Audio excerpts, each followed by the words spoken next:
Talagang ano lang, paulit-ulit lang talaga ang kalapate mga farmer. Ulit-ulitin mo lang. Tama nga yung sabi. Ulit-ulitin mo lang.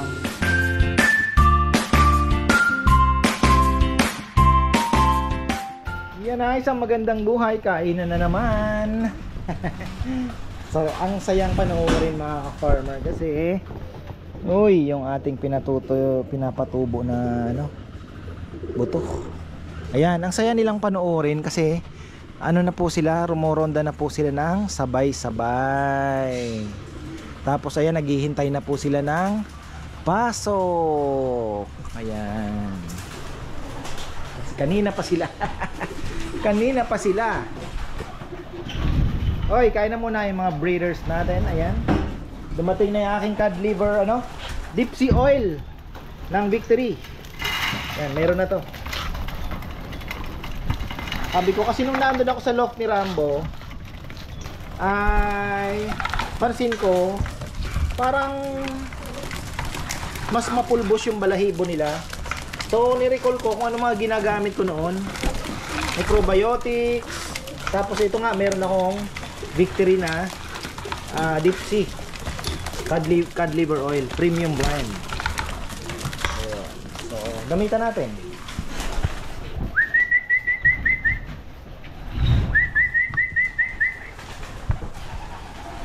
Eto, naiwan sa may nililimliman yan. Naawa naman ako. Ay, konti lang kaya muna ilagay natin kasi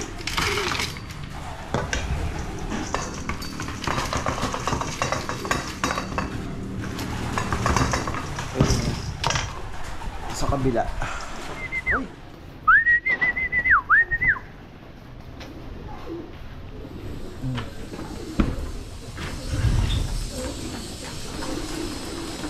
Takaw nila. Tingnan natin kung magpapasukan na. Okay, marites tayo dito. Yan. Tingnan natin.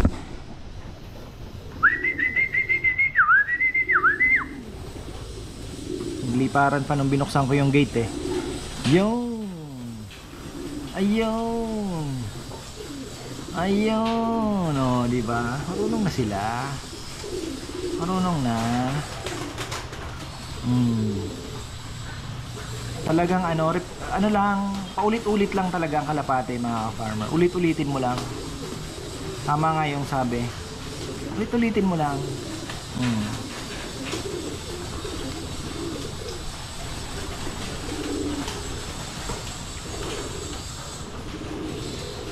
Oh.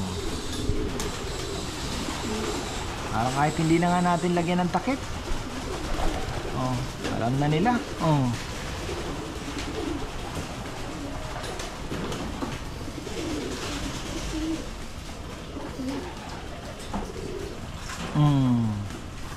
Nung una nag-aalangan lang sa pagtalon, pero ngayon nasanay na rin po sila. Nag-aalangan yung iba eh, parang natatakot ba tumalon. Pero ngayon, sanay na rin.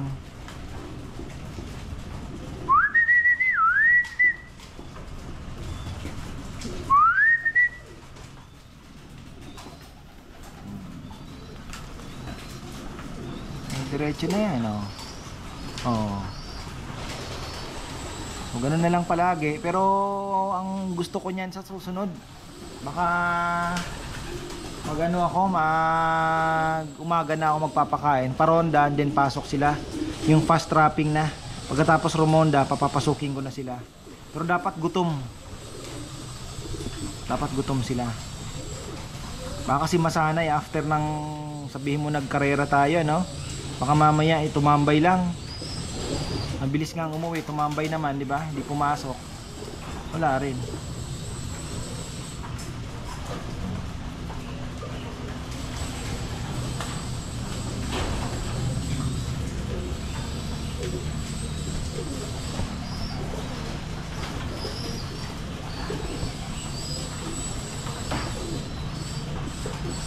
Yan, mabilis naman silang pumasok.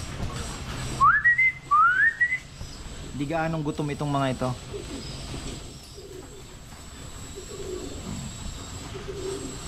At least alam na po nila Ito yung mga young birds natin. Problema na naman yan pag naglagay na naman tayo ng bago.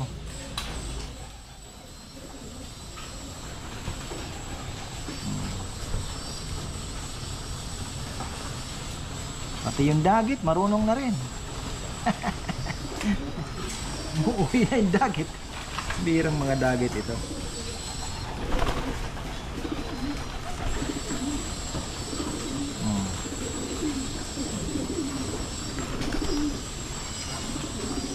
Pasok. Sige na, pasok na. Oh. Oh. Pasok na. Oh.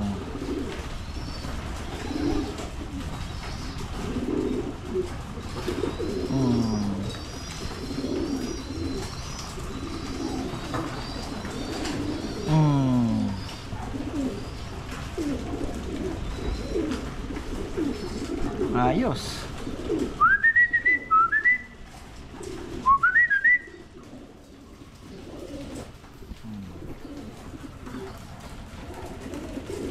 Home sweet home na daw. Itong magkapatid na to, hindi ko alam kung alin babae dito eh. Ayan. Ayun, barako na yon, sigurado na. Barako na yon. Ito ata babae. Pwede nating ipara sa tatay. Gi-inbreeding tayo. Pero papahingayin muna natin yung tatay. Okay. Palit tubig. Kung mayroon pa nasa labas, mukhang wala na. Mukhang wala na. Ayan, nasa loob na lahat. Galing. Ayun, mayroon pa nga pumasok. Nasa loob pa ng ano, trapdoor. So at least mga ka-farmer, ayan ang ating effective naman yung ating ginawa. Eto, effective. Pero yun nga, ang balak ko pa sana dito, takpan to eh. Tapos ito, puro palo China na. Kaya lang baka gawin tambayan din naman nila maganda din sana. Tapos kung makakagawa pa sana, kung magiging diretso na sana lahat, kung magiging palo China na po ito lahat, yung kasi bagay makakapag pa rin sila, paaraw pa rin naman po sila dito, di ba? Sa baba, araw pa rin naman. So pwede nang umakyat yung tao. Pwede tayong magpagawa ng hagdanan dito. Pwede kang mag-stick. At pwede ka pang mag-train ng mga young bird, yung itinatapat po sa trapdoor, 'di ba? Itinatapat sa trapdoor. Tapos sara mo na muna, diyan muna sila magbibilad, tapos bubuksan mo, then para masanay pumasok. So, pwede nating gawin 'yon. Kung maisasara na po ito. Kaya lang, hindi pa tayo makakapagpagawa ng pending na naman itong gitna na to. Dahil ibe-break ko din naman yung mga breeders natin. Ibe-break ko din naman po, kaya etong mababakante to, halos babakante yan. Baka may subukan tayo, ilan lang yung doon, yung naan doon, baka pwede nating kuhanin o tingnan natin kung magbe-breed na. Pero yung the rest ay ibe-break na po natin. Mayroon pa nasa bihira yan. Akin ba yun? Akin ba yun? Hindi ata. Mayroon mo ronda pa eh. So ayun bilis ng mata pagka nagkakalapati po kayo mga ka-farmer, maniwala po kayo. Pag nahilig na kayo sa kalapate, yung mata ninyo kahit nagda-drive kayo, makikita ninyo yung kalapating lumilipad. So ayun, may iba tayo. Yun nga, marami po tayong project mga ka-farmer. So si Junjun, sabi ko singit na ito ng mabilisan, kasi nga naman na may project na naman po tayo sa taas. So ayan kanino yan? Akin pa yata yan kanino yan? Kanino yan? Kay Rambo? Nagparonda siya. Hindi na siguro sa akin yan. Kay Rambo siguro. So ayun nga po, pag nagawa na to, di tagusan na, makakapunta na tayo doon. So ito, magkakaroon pa ng mga pintuan, ventilation, mas maganda. So pero may project pa po tayo, another ventilation, yung naman dyan, siguro dalawa lang. Kasi para yung hangin sa loob na hihigop niya. Kasi pagka ano dito sa breeder's loft nga, medyo may amoy ng konti. Sabi nga nila, pag may naamoy mo yung ipot, hindi maganda ventilation. So subukan natin 'yan. Eh ako naman sabi ko, libangan lang, okay na eh. Masaya na po ako sa ganito. Pero syempre re-race din tayo, pero in due time. Hindi tayo nagmamadali. Kaya yung mga nag-aabang diyan, pasensya na. Enjoy ko muna to, yung moment na to. At busy pa tayo. Busy pa tayo. Pero basketing, meron na tayong mauutusan. Training na lang po ang magiging problema kasi talagang hectic ang schedule natin eh. Yung mga project din tayo. Siyempre yung vlogging pa, yung Sabado Linggo pa, yung kainan, kumakain po ng oras yun. Yung preparation pa namin. So yung adventure, di rin pwedeng iwanan. So medyo ano talaga, medyo busy.